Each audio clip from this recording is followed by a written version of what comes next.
Shalom. Thanks for joining me today. Today I'm talking about just say no.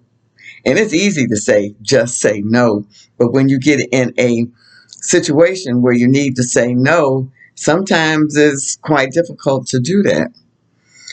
I'm going to give you several examples in my life where some I didn't do so well and some I did pretty good. Okay. So when let me try to think when this was, back in the 80s, I believe.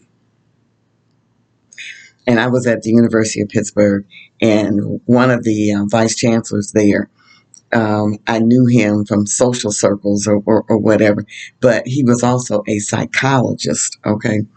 So I was trying to lose weight. And now when I look back, I'm trying to think, what in the world was I trying to lose weight? Because I was only a size 10 or 11 at the time. But I'm going to tell you, when we are raised up in a society that puts a lot of pressure on women to be a certain size, and I came up during the era of Twiggy, and I don't know what size Twiggy was, maybe a 0 or a 2, but everybody tried to get, well, that I knew was, I don't care what size you were, everybody was on a diet. Everybody trying to get smaller. So I was trying to get smaller from this size 10, size 11, okay? And it was just very difficult for me to do that. And so when I heard that this vice chancellor um, also had hypnotism sessions, okay, now I'm going to tell you, I've often thought that if all the events of my life were put on a board, okay, and I could go back and redo some of that stuff, and they gave me a eraser, I'd probably be chalking off a lot of that stuff like, why? Okay. But all of those circumstances, if I learned from them, and I think most of them I did, makes me a better person, okay? And also makes me a better helper for somebody else who may be in those similar situations. So if you're thinking about going into hypnotism, drop it in the comments and let me tell you, okay. So anyway, so I go to this session. And so it must have been, because all I can remember right now, it must have been peanuts was what was keeping me from not losing weight. That's what I thought, because I would eat peanuts like coming and going. Okay. So he hypnotized me with the dun, dun, dun, okay, the thing with the chain jiggling or whatever, hypnotized me that anytime that I would go to eat a peanut, I would get a stomach ache. Okay. So it was working, but then my mind decided, uh-uh, the heck with this, because I want peanuts. Okay, so I would eat a few peanuts and my stomach would hurt. But as I ate the more peanuts and kind of reversed that hypnotism, I could eat peanuts all right. So it didn't work. So that kind of wiped out. And I said, this hypnotism. And then I got to think about, now, why would I want to go to somebody to have them control my mind? That was like, I'm thinking my early 20s or something like that, but now I'd be running from that. There's no way that I would want to do that. Okay. So that was me saying no to the hypnotism. Okay. Absolutely no. Okay. And I don't, I think that I got to be all right with that size. I know that sometime later I did lose a little bit more weight.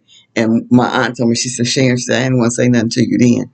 She said, but you look pitiful. You just was too thin. Okay. So, and that's one thing we need to think about too, is what are these images that the television and other people in society put in our minds about what size and shape we need to be? The first thing we need to be is to content with where we are. And if Father leads you that you know you need to lose weight because of health reasons or whatever, then you do it, but not just because other people have said you need to look different. Okay. Now, in some situations where sometimes you can get caught up in a conversation, and this happened not too long ago, maybe I don't know, about a month ago or so. And I was talking with somebody and they were saying blah, blah, blah, blah, blah, blah, blah, blah, and put the hand up, and I bumped them. Blah, blah, blah, blah, blah, blah, blah. And they put their hand up, and I bumped them. Then they say, blah, blah, blah, blah, blah, blah, blah. I said, uh-uh. I can't commit to agreement with that. So we have to not allow ourselves to get so emotionally tied up in a conversation that we just, yeah, or whatever. And we just saying something, parroting back what the person has said to us. We have to be self-alert. Okay, we have to be aware of what we're thinking and aware of what we're saying. Okay, now I'm gonna tell you another situation. I'm a senior citizen and glad to be a senior citizen because a lot of people I know didn't get to be to this age of a senior citizen. Okay, so I'm involved in some exercise classes, and these are on the YouTube because going to a gym, that just I've never been an exercise person all my life. Okay, and so for me to walk now, I'm up to about 5,000 steps a day. On average, about 5,000 steps a day. So I can do that. But I said, because my health insurance has these exercise classes that it's like a Zoom. Okay, so the first one was disco dancing exercise. Okay, so I said, well, the disco era was back there. Maybe it might be all right. So it was like a lot of the people that was on there. I don't know, it could have been 20 people that was on there, but I didn't feel comfortable enough to turn on my screen, so mine stayed on mute and the video was blacked out. Okay, that woman, and she was, I don't know, she looked like she was about 40 or 50 years old, but she wasn't doing anything difficult dancing, but it was just the steady rapidity of it. And it was like an hour long class. And I probably 20 to 25 minutes was actually dancing with them, doing, certain moves and whatever, the back and forth and whatever. It wasn't nothing complicated. Okay. So, but she was really into it. So she said one time, she said, okay, now we're going to take it down a bit. We're going to slow it down. And then come on Tina Turner's Rolling on the River. I said, how in the world does it slow down? But the first part of it goes real slow. And then at the last part, it's like this. So I was glad I didn't have my screen on because I had to sit back. I just have to watch the people. And so I said, I don't know. This class is like once a month, and that was last month. So I don't think I signed up for this month because it was a little bit much. But the music wasn't that bad, in terms of that she didn't have on some of that rap stuff that had profanity or anything, and it wasn't anything like that. So this next class that I signed up for was storytelling and dancing. So I said, oh, storytelling and dancing. So I wasn't sure what it was. I figured maybe somebody was telling a story, or we'd all get a chance to tell a story, and I get a chance to tell a story while we're moving around or something. Okay, so I didn't know what it was. So when the class came up, it was actually dance choreography. Okay, because what it was she had this music playing, and then she had the lyrics, and she would read a certain section of the lyrics, and then we would make up moves to it. She would make a move, and she asked me, does anybody else have a move? And I got to the class maybe about 10 minutes late, so they had already did like the first stanza, and I'm going to show you what the first stanza was. Something like, I was, it was dark, and the darkness was all around. And then and the moon was shining, so you're doing all these moves. And then I was walking. And then I was skipping. And I wondered to myself, why in the world are we walking and skipping in the dark? And you know what the next line was? And I got lost. Okay, I said, no wonder you got lost.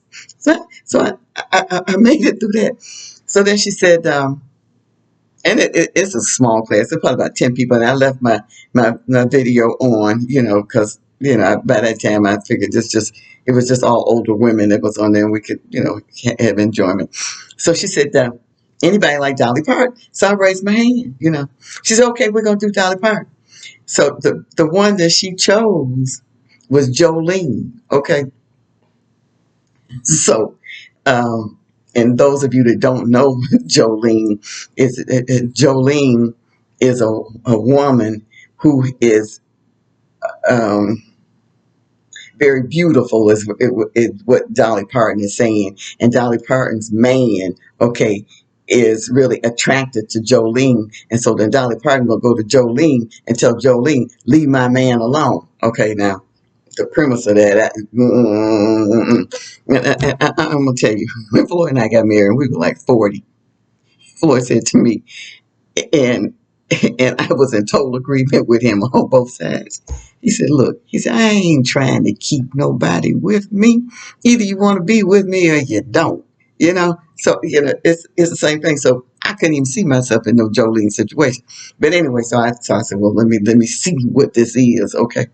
So she's asking people for moves where you want. So at the first, Jolene, Jolene, Jolene, and then the next one was, please don't take my man. Please take my man. I said, this ain't gonna go. So I clicked off my video.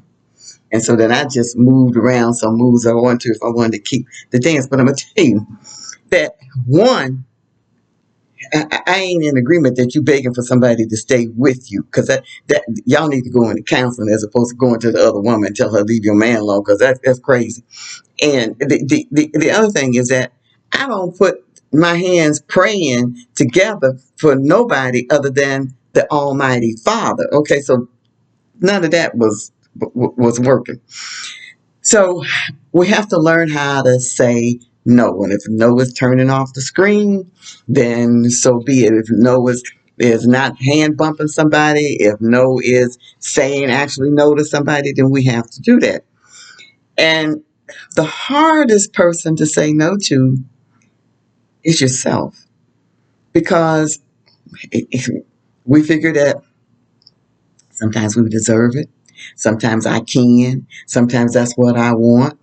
And I remember Apostle Arthur Bailey in one of his prayers was, said to Father, in part of his prayer, is deliver us, is to ask Father when we are faced with tempting circumstances to help us be delivered in it. Now that sounds like easy to do, but I'm going to tell you what the first thing crossed my mind. I'm standing with the refrigerator door open, and I see something in there that I know I ain't supposed to have. But am I going to pray right there for Father to deliver me from it? Because maybe I really want it. Okay. But that is the part of not saying no to yourself. But we have to learn how to say no to ourselves. And I don't know if how you all pray, but there is the model Lord's Prayer, and part of that in Matthew 6:13, it says, "Lead us not into temptation, but deliver us from evil." And that's part of that verse, because temptation, many times, and it may not be just a food or something like that, but it could be a temptation of actually doing sin. Okay, that we deliver from that temptation, so we do not cross over the boundary into evil or to sin. So I hope you have learned something from this, picked up something, and remember to like and share. And thank you so much for listening. Shalom.